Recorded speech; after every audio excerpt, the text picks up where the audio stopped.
दोस्तों, एक कदम इंसाफ की ओर में मास्टर मोहम्मद तौकीर की तरफ से आप सबका इस्तकबाल है, स्वागत है। दोस्तों, उत्तर प्रदेश असेंबली इलेक्शन 2022 के नताइज आ चुके।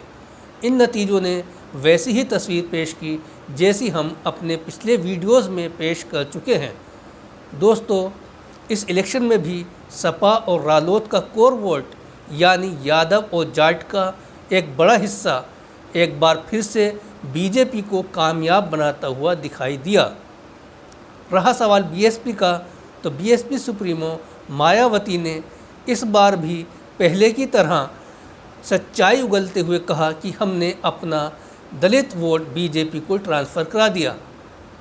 बात अगर कांग्रेस की जाए तो कांग्रेस का यूपी में इस वक्त कोई कोर वोट नहीं है और जो थोड़ा बहुत था भी वो भी सिमट कर बीजेपी की झोली में गिर गया।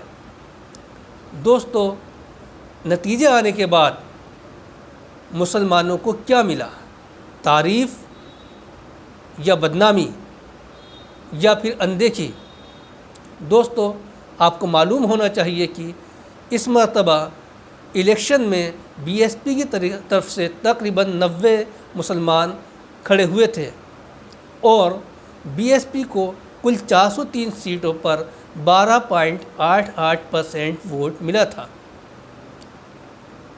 लेकिन दोस्तों, बड़ा सवाल ये है कि जब बीएसपी ने अपना दलित वोट बीजेपी को ट्रांसफ़र करा दिया तो ये 12.88% वोट किसका है?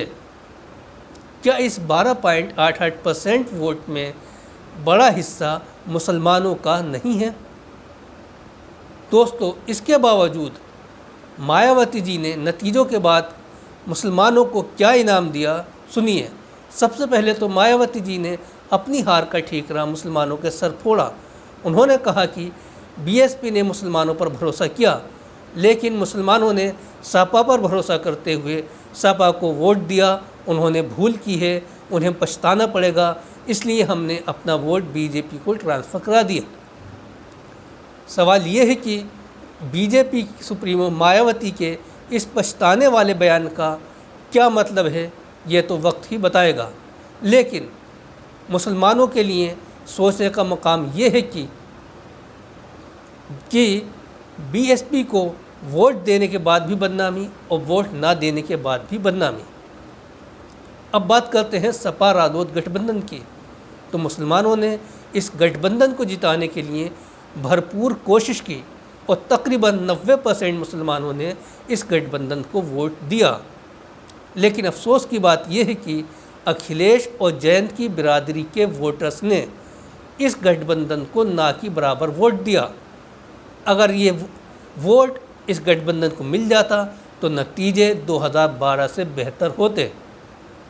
लेकिन इससे भी ज़्यादा अफसोसनाक बात यह है कि जिन मुसलमानों ने सपा को 90% वोट दिया, उन मुसलमानों का नाम लेकर अखिलेश ने शुक्रिया तक अदा नहीं किया। अब मुसलमानों के लिए सोचने का मकाम ये है कि जिनकी वजह से मुलायम और अखिलेश 4 मरतबा सीएम बने और जिन मुसलमानों की वजह से आज समाजवादी पार्टी ज़िंदा है और उसका वजूद बाकी है, उन मुसलमानों का आज नाम तक लेना अखिलेश जी गवारा नहीं कर रहे हैं। उनकी अनदेखी कर रहे हैं, उनको नज़रअंदाज कर रहे हैं। दोस्तों, फ़ैसला आप कर चुके, सही या गलत। अगर आपका फ़ैसला सही था तो इस फ़ैसले को दोहराने के लिए 2022 के ही आखिर में नगर निकाय के इलेक्शन होंगे और 2024 में लोकसभा के इलेक्शन होंगे। और अगर आपका फ़ैसला गलत था तो अपना फ़ैसला पलटने के लिए भी ये इलेक्शन आपके पास एक मौके की शक्ल में मौजूद होंगे। अब देखने वाली बात ये होगी कि मुसलमान आने वाले इन इलेक्शंस में क्या फ़ैसला लेते हैं। दोस्तों, आज के वीडियो में बस इतना ही। वीडियो अगर पसंद हो तो वीडियो को लाइक करें, शेयर करें और अगर अभी तक आपने हमारे चैनल को सब्सक्राइब नहीं किया है तो चैनल को सब्सक्राइब भी करें। जय हिंद, खुदा हाफिज़।